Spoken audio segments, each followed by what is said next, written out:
Hello guys, very good evening. कैसे हो आप लोग? हाँ, आप ही से पूछ रहा हूँ, कमेंट करके बता सकते हो, मुझे भी रिप्लाई कर सकते हो। कैसे हो आप लोग? चलिए, मैं अज्यूम करता हूँ कि आप लोग अच्छे होंगे, लेकिन आज आप भी बता दो, मुझे अच्छा लगेगा।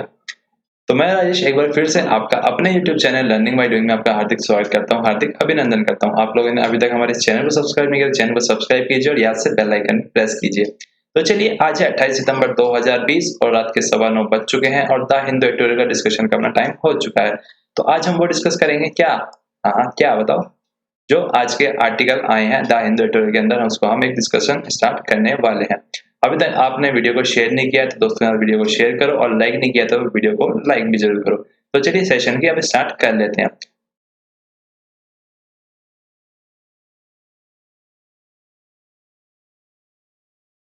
बात कीजिए आज के मोटिवेशनल कोट की। पहले, रात सुबह का इंतजार नहीं करती, खुशबू मौसम का इंतजार नहीं करती, जो भी खुशी मिले ना, हाँ मिले ना, उसका आनंद लिया करो, क्योंकि जिंदगी कभी वक्त का इंतजार नहीं करती। बिल्कुल सही बात कही गई है। छोटी छोटी खुशियों का भी मजा लेना चाहिए, बड़े के इंतजार में छोटियों को गंवाना नहीं चाहिए। चलिए, मूव ऑन करें वोकैब सेशन की ओर अपने। आज की पहली वोकैब है सैल्यूटरी, मतलब लाभदायक, यानी कोई फायदा पहुंचाने वाली बात होने वाली है। हो सकता है आपके लिए भी फायदे की हो, तो सुन लो, देख लो। Especially with reference to something unwelcome or unpleasant, producing good effects beneficial, यानी कुछ ना कुछ हमें फायदा हो सकता है इससे, अगर हम कुछ सीखें तो। बिल्कुल सही बात है, अगर आप कुछ सीखोगे तो आपको फायदा होगा ही होगा। आर्बिट्रेशन मतलब मध्यस्थता करना, मतलब the use of an arbitrator to settle a dispute, यानी किसी विवाद को किसी तीसरे थर्ड पर्सन के माध्यम से सुलझाना। आर्बिट्रेटर यानी जो हमारी लड़ाई झगड़े सुलझाता है, उसको हम आर्बिट्रेटर कहते हैं, यानी जो हमसे ज्यादा समझदार होता है थोड़ा। वैसे हम भी कोई कम समझदार नहीं होते, जब लड़ाई करते हैं तो बराबर के समझदार होते हैं हम भी। रेट्रोस्पेक्टिव मतलब पूर्व प्रभावी, लुकिंग बैक ऑन और डीलिंग विद पास्ट इवेंट्स और सिचुएशन, मतलब जैसे आज तारीख है 28 तारीख है आपकी,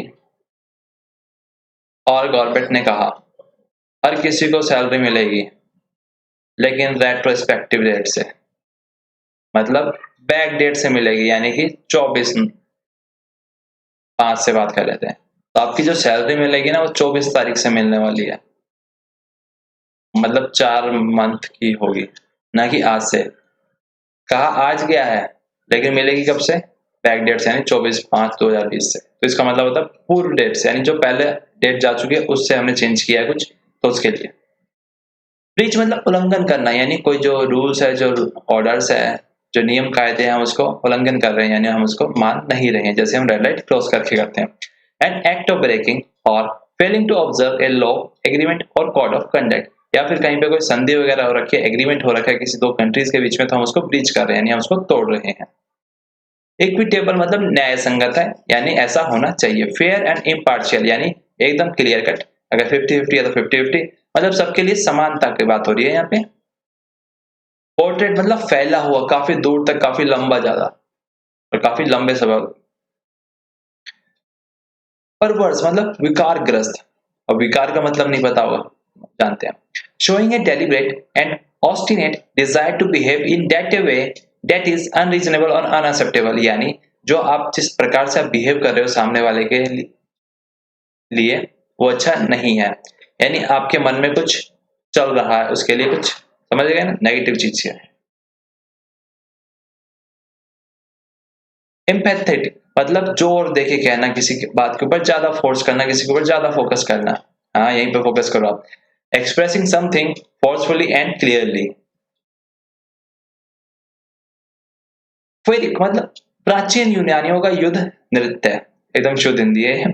of a victory won at too great a cost to have a worthwhile for the victor, यानी जिसके लिए जीत जो मिलती है ना, यानी जो राजा है, चाहे उसके लिए, चाहे कोई भी हो, एक्स वाई जेड, अगर नॉर्मल बात करें, अगर जिसको जीत मिली है उसके लिए वो जीत बहुत ज्यादा मायने रखती है, तो वही यहाँ पे बात की गई है। उसने जीत हासिल करना, मतलब वैदिक मतलब। लिटिगेट मतलब मुकदमा करना, किसी के खिलाफ में केस दर्ज करना। Resort to legal action to settle matter, यानी कोई जो बात है उसको रिजोल्व करने के लिए, यानी उसको खत्म करने के लिए, उसको निपटाने के लिए मुकदमा यहाँ पे दर्ज किया जाएगा। Be involved in lawsuit. Bruising मतलब चोट पहुंचाना, किसी को क्षति पहुंचाना, किसी को हार्म पहुंचाना। Be susceptible to bruising. Undermine मतलब दुर्बल करना, किसी को कमजोर करना, किसी को कम आंकना। लेसन द इफेक्टिवनेस पावर और एबिलिटी ऑफ, स्पेशली ग्रेजुअली और इंसिडिशियली, यानी जानबूझ के आप ऐसा कुछ कर रहे हो, और या फिर हो सकता है नॉर्मल वे में भी आप किसी को कम आंक रहे हो। मुझसे देख लो करके, मैं हूं आपसे ज्यादा ताकतवर, ऐसे करते हैं ना कई बार उसी प्रकार से। अनवायलेबल मतलब अलाभकारी, यानी इससे किसी को भी फायदा नहीं होने वाला। Not capable of working successfully, not feasible. ये थी हमारी आज की वोकैब्स। अब मूव ऑन कर लेते हैं जो आज का आर्टिकल आया। तो आज के जो आर्टिकल आए हैं बहुत इंटरेस्टिंग आया है, कुछ नया जरूर जानने को आपको मिलेगा और बहुत कुछ सीख के भी जाओगे। तो आज के आर्टिकल का जो टाइटल है वो है सैल्यूटरी लेसन, यानी एक लाभदायक आपको कुछ लेसन यहाँ से सीख मिलने वाली है। जैसे कि आपको डेली मिलती है कुछ ना कुछ, लेकिन आज ये आर्टिकल का ही जो टाइटल है वही है, मतलब आपको आज कुछ अच्छी सीख मिलने वाली है। अब क्या अच्छी सीख मिलती है ये जानते हैं। तो आर्टिकल स्टार्ट करने से पहले मैं थोड़ा सा आपको ब्रीफ बता देता हूँ। आपको पता होगा हमारे देश में एक वोडाफोन नाम की एक कंपनी है जो हमें मोबाइल का इंटरनेट, टेलीफोन वगैरह में प्रोवाइड करवाती है। तो यानी टेलीकॉम ऑपरेटर की यहाँ पे बात हो रही है, वोडाफोन। जब वोडाफोन आया था तो उस टाइम पे एक हुआ करती थी कौन सी कंपनी, हच कंपनी, जिसके वो छोटे छोटे डोगी होते थे ना, पप्पी टाइप के जो, तो वो होते थे। तो दोनों ने फिर यहाँ पे यार एक कंपनी बनाने का सोचा, दोनों ने आपस में एग्रीमेंट वगैरह करे। तो उसी के ऊपर है जो टैक्स वगैरह के जो इनके कंप्लायंसेस थे, गवर्नमेंट को लगा कि इन्होंने फॉलो नहीं किए हैं और उन्होंने केस किया, और फिर वो काफी टाइम तक चला। फिर सुप्रीम कोर्ट में गए, गवर्नमेंट हार गई। फिर अब वो इंटरनेशनल में गए, फिर वहां पे भी गवर्नमेंट हार गई। और कुल मिला के भारत सरकार की यहाँ पे The Vodafone case shows why India should not undermine the faith of foreign investor. Vodafone का जो केस है ये हमें दर्शाता है कि क्यों क्यों क्यों भारत अंडरमाइन नहीं कर पाता, यानी जो फेथ है, लोगों का जो भरोसा है, विश्वास है किसके ऊपर, भारत के ऊपर, फॉरेन इन्वेस्टर्स का। क्यों फॉरेन इन्वेस्टर्स भारत में पैसा लगाना नहीं चाहते, उसके पीछे का ये लेसन है वोडाफोन केस। एंड इस कारण से, क्योंकि सरकार जो है थोड़ी सी, समझ रहे हो ना, काफी ज्यादा बिजनेस को लेके उत्साहित रहती है। Vodafone Group PLC has won yet another round in its 13-year-long battle with India's tax authorities. लगभग लगभग 13 साल से ये युद्ध छिड़ा आ रहा है, यानी ये लड़ाई चलती हुई आ रही है वोडाफोन की भारत सरकार के साथ, टैक्स अथॉरिटीज के साथ। इनडायरेक्टली कहे तो 13 साल लगे हैं वोडाफोन को लगातार इस केस में स्टेप टू स्टेप फाइट लड़ते हुए गवर्नमेंट के अगेंस्ट में, और फाइनली उसने ये जीत हासिल कर ली है, ना केवल भारत में बल्कि इंटरनेशनल कोर्ट में। ऑन फ्राइडे, शुक्रवार के दिन, an international arbitration tribunal ruled that the Indian government efforts to claim more than 20,000 crores in tax, यानी 20,000 करोड़ से ज्यादा का रुपए का जो टैक्स की डिमांड थी भारत सरकार की, वो वोडाफोन ने इंटरनेशनल आर्बिट्रेशन ट्रिब्यूनल में ये केस जीत लिया है। Including directed interest and penalties, जो 20,000 करोड़ में शामिल है। इंटरेस्ट यानी लेट पेमेंट का, पेनल्टीज यानी आपने नहीं दिया उसका, from Vodafone with using retrospective legislation was in a clear breach of the fair and equitable treatment. कहा जा रहा है ये साफ साफ हमें दर्शाता है, ये रेट्रोस्पेक्टिव जो लेजिस्लेशन लगाया गया, यानी अगर मैंने आज आपसे एग्रीमेंट कर लिया 10 रुपए का, लेकिन आप कहोगे नहीं, बिल्कुल नहीं, इसको तो हम 2017 से कर देंगे, अगर 10 रुपए का आपको ये भी एग्रीमेंट करोगे तो 2 लाख रुपए हमें देने पड़ेंगे। तो ये एक प्रकार का बताया जा रहा है कि ये अच्छा नहीं है, यानी जो मतलब रेट्रोस्पेक्टिव इफेक्ट से चेंज करना, इसका मतलब तो आप कुछ भी कर सकते हो ना, ये बात हो गई यहाँ पे। एकदम ये कहा गया क्लियर ये ब्रीच है, यानी उल्लंघन है ये फेयर और इक्विटेबल ट्रीटमेंट का, यानी आपने एकदम न्याय संगत बिहेव नहीं किया। Protections afforded under Article 4, Subsection 1 of the Bilateral Investment Treaty between India and the Netherlands. कहा जा रहा है कि जो द्विपक्षीय समझौता हो रखा है, इन्वेस्टमेंट ट्रीटी का एक एग्रीमेंट हो रखा है भारत और नीदरलैंड के बीच में, उसके जो हितों का है यहाँ पे टकराव किया है भारत ने और उसका उल्लंघन करने की कोशिश की है। The ruling upholding the British multinational stands ought to and India's protected. कहा जा रहा है कि जो रूलिंग अपहोल्डिंग जो ब्रिटिश मल्टीनेशनल स्टैंड है उसका एंड कर दिया इंडिया प्रोटेक्टेड, यानी काफी लंबे समय तक उसने इसका उल्लंघन किया है भारत ने। And often pervasive suit of what at the very outset was a highly contentious claim, और एक ऐसा काम किया है जो कि बहुत ज्यादा जो दावा किया है, एक बहुत ज्यादा मतलब विवाद का कारण स्टार्टिंग से ही रहा है। क्योंकि अगर आप कुछ भी रेट्रोस्पेक्टिव चेंज करते हो और वो भी किसी फॉरेन इन्वेस्टर के साथ, तो जाहिर सी बात है आपकी इमेज हर तरफ बढ़ती ही बढ़ती है, वो यहाँ पे दिख भी रहा है। द डिस्प्यूट बिगन इन सितंबर 2013। कहा जा रहा है कि जो डिस्प्यूट है, ये जो लड़ाई है, जारी हुई थी सितंबर 2007 में। 13 मैंने गलती से बोल दिया, यानी सितंबर 2007, यानी आज से लगभग 13 साल पहले। When tax authorities serve a demand on Vodafone International Holding (BY) for a tax that is said Vodafone Dutch unit ought to have withheld while acquiring the controlling stake in the erstwhile Hudson Issa Limited from the Hudson Telecommunication International Limited। जब उसने अपना stake जो लिया था इसका Vodafone ने Hudson वाला, तो जब जो टैक्स अथॉरिटीज है, जो इनकम टैक्स की अथॉरिटीज है, उन्होंने एक डिमांड का नोटिस थमा दिया, ये लो भरो पैसे, आपने ये काम किया है। Since the stake purchase transaction took place outside India, जब से ये जो ट्रांजेक्शन हुई है भारत के बाहर ही हुई थी, बिटवीन टू ओवरसीज एंटिटीज, और वो भी दो बाहरी एंटिटीज के बीच में, यानी कोई भी इंडिया का नहीं था, ना ही इंडिया में हुई है, यानी बाहर की बाहर ट्रांजेक्शन हुई और बाहर की एंटिटीज के बीच में। Vodafone was empathetic from the start, और वोडाफोन स्टार्टिंग से क्या काफी ज्यादा फोर्सफुल था, बहुत ज्यादा जोर लगा रहा था इस पे कि यह गलत हो रहा है, that it was not liable for any tax relating to the deal, कि हम लायबल नहीं है, हम जवाबदेह नहीं है किसी भी टैक्स के लिए जो इस डील में हुआ है कि हम भारत सरकार को कुछ भी टैक्स दें, लेकिन भारत सरकार थी नहीं वो liable. Following A setback at the Bombay high court, और अगर बात की जाए जो बॉम्बे हाई कोर्ट में पहले केस चला, Vodafone presented its position to the Supreme Court, फिर वोडाफोन ने अपनी जो पोजीशन है उसको प्रेजेंट किया सुप्रीम कोर्ट में, क्योंकि बॉम्बे हाई कोर्ट में उसके फेवर में नहीं मिला था decision, which ruled in its favor in 2012, और लेकिन सुप्रीम कोर्ट ने वोडाफोन के फेवर में दिया डिसीजन 2012 में, in a move fraught with implications for all its international investment treaties।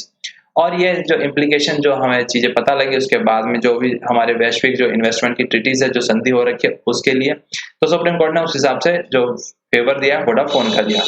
The government of the day, और उस टाइम पे जो गवर्नमेंट थी, however amended the tax regulation, लेकिन उसने क्या किया, जो टैक्स की रेगुलेशन है, जो नियम कायदे हैं, उन्हीं को ही बदल दिया, to give retrospective effect to its claim, लेकिन अपनी बात को सही साबित करने के लिए कि हमें चाहिए, मतलब चाहिए टैक्स का पैसा, उसने जो नियम कायदे थे, जो भी लॉज वगैरह थे उस टाइम पे, उसको चेंज कर दिया, अमेंड कर दिया, बदलाव कर दिया उनमें, और वो भी कब, पहले वाली डेट से, यानी जिस टाइम पे ये इसका हुआ ना 2007 से, उससे पहले की डेट डाल के उन्होंने चेंज कर दिया।